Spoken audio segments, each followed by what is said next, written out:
Hello दोस्तों, welcome to my YouTube channel. दोस्तों आज हम तीसरा चैप्टर बात करने वाले थे। अभी तक हमने 2 चैप्टर डिस्कस कर लिए हैं। अध्याय 3 देखेंगे जिसमें हमने पढ़ना है पूंजीवाद, समाजवाद, साम्राज्यवाद और फिर पूंजीवाद, यानी दो बार इन्होंने पूंजीवाद का डाल रखा है। ठीक है, कोई नहीं।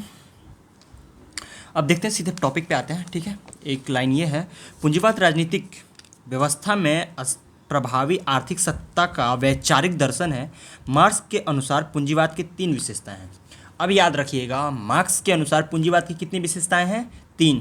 वस्तु उत्पादक, अतिरिक्त मूल्य का सिद्धांत एवं मुफ्त श्रम। ये भी याद रखिएगा।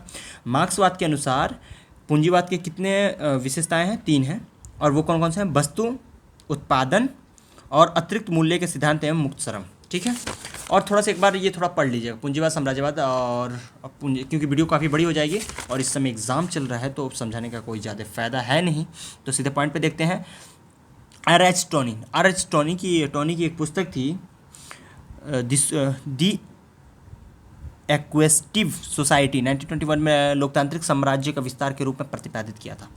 ये भी एक टॉपिक याद रखिएगा, बस देख लीजिए एक बार, ध्यान में रहे कि टोनी की अपनी एक पुस्तक थी, दी एक्वेस्टिव सोसाइटी। ठीक है, 1921 में प्रकाशित हुई थी। अब सीधे हम टॉपिक पे आते हैं, क्या क्या क्वेश्चंस पूछे गए हैं।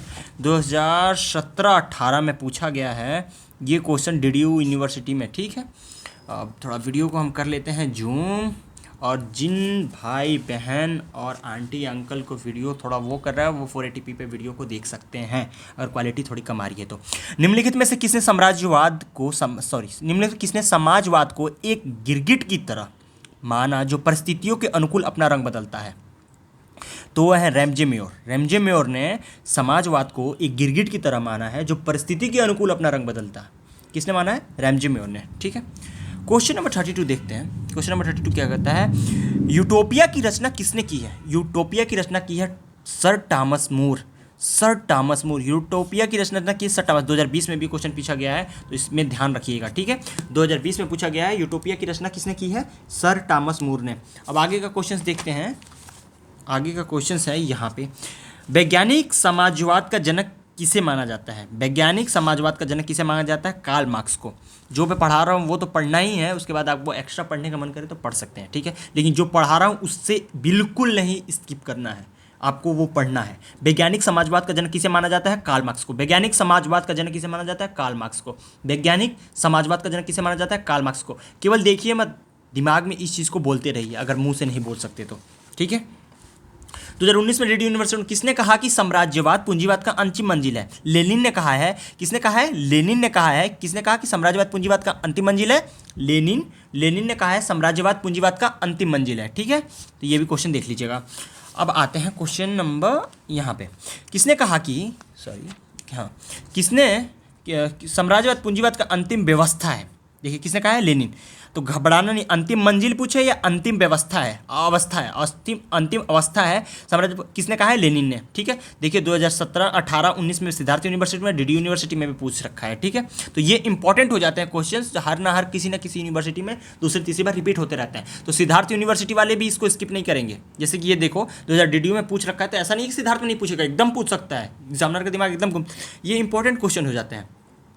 सर्वोत्तम सरकार यह है जो कम से कम शासन करती है। कथन किसका है? व्यक्तित्ववाद का है। ये व्यक्तित्ववाद का कथन है कि सर्वोत्तम सरकार यह है जो कम से कम शासन करती है। जैसे अपने इंडिया में आप कितनी बार प्रधानमंत्री बन सकते हैं? ठीक है, जब तक आपको बहुमत मिलते जा रहे, जीतते जा रहे हैं। लेकिन अमेरिका में आप 2 ही बार राष्ट्रपति बन सकते हैं। वहाँ पे बहुत निम्न शासन है, उसके ज़्यादा आप राष्ट्रपति नहीं बन सकते। ठीक है, तो वेल्थ ऑफ नेशन पुस्तक के लेखक कौन है? Adam Smith. Wealth of nation पुस्तक के लेखक कौन है? Adam Smith. Wealth of nation पुस्तक के लेखक कौन है? Adam Smith. ठीक है, निरंकुश राजतंत्र का समर्थक कौन है? निरंकुश राजतंत्र का समर्थक कौन है? हाब्स है। निरंकुश राजतंत्र का समर्थक कौन है? हाब्स है। मार्क्स की समाजवाद को कहा जाता है, मार्क्स के समाजवाद को कहा जाता है वैज्ञानिक समाजवाद। मार्क्स के समाजवाद को क्या कहा जाता है? वैज्ञानिक समाजवाद।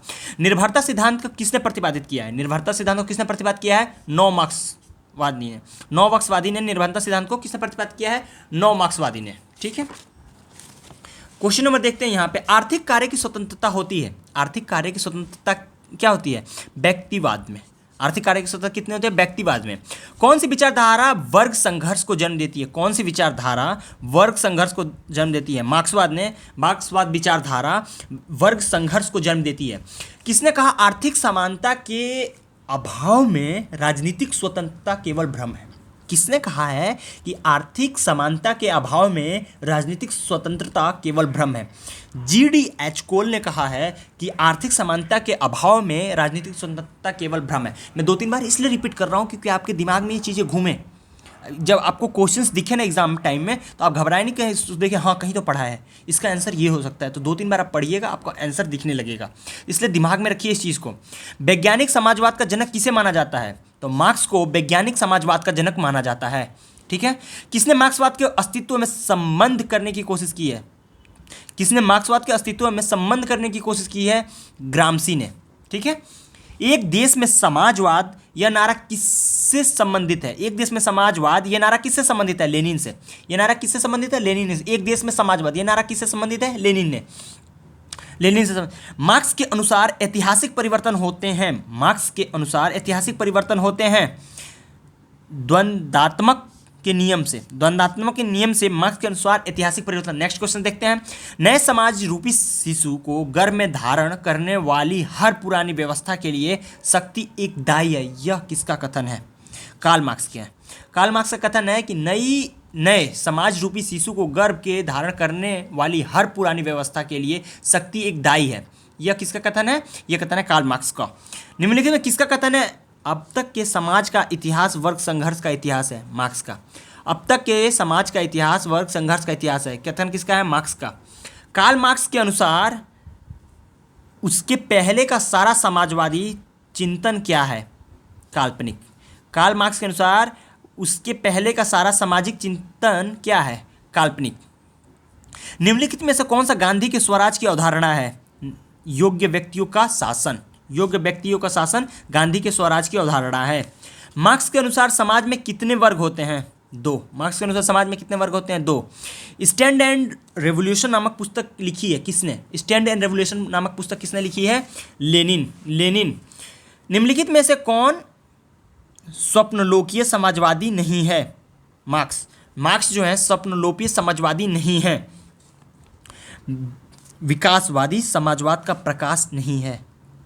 समष्टिवादी। विकासवादी समाजवाद का प्रकार नहीं है, समष्टिवादी। A new view of society किसकी रचना है? Robert Owen. A new view of society किसकी रचना है? Robert Owen. निम्नलिखित में से कौन सा मैक्स वेबर के अनुसार औचित्यपूर्णता का प्रकार नहीं है? यथार्थवादी औचित्यपूर्णता। यथार्थवादी औचित्यपूर्णता। मैक्स वेबर के अनुसार औचित्यपूर्णता का प्रकार नहीं, यथार्थवादी औचित्यपूर्णता। परामिश्रता सिद्धांत किससे प्रस्तुत किया? नौ मार्क्सवादी से। कौन सी विचारधारा वर्ग संघर्ष को जन्म देती है? मार्क्सवादी विचारधारा वर्ग संघर्ष को जन्म देती है। कौन सी? मार्क्सवादी। कौन सी विचारधारा वर्ग संघर्ष को जन्म देती है? मार्क्सवादी विचारधारा वर्ग संघर्ष को जन्म देती है। चैप्टर नंबर 4 देखते हैं। व्यक्तिवाद, उदारवाद और अराजकतावाद और व्यक्तिवाद। मैं अभी छोटी छोटी वीडियो बना के डालूंगा। ये चौथी वीडियो मैं अभी अपलोड करने वाला कुछ ही टाइम में। मिलते हैं दोस्तों नेक्स्ट वीडियो में। Thanks for watching. और डिस्क्रिप्शन में लिंक मिल जाएगा, आप वहाँ से देख सकते हैं। और कुछ प्रॉब्लम है तो कमेंट सेक्शन में कमेंट कर सकते हैं। Thanks for watching.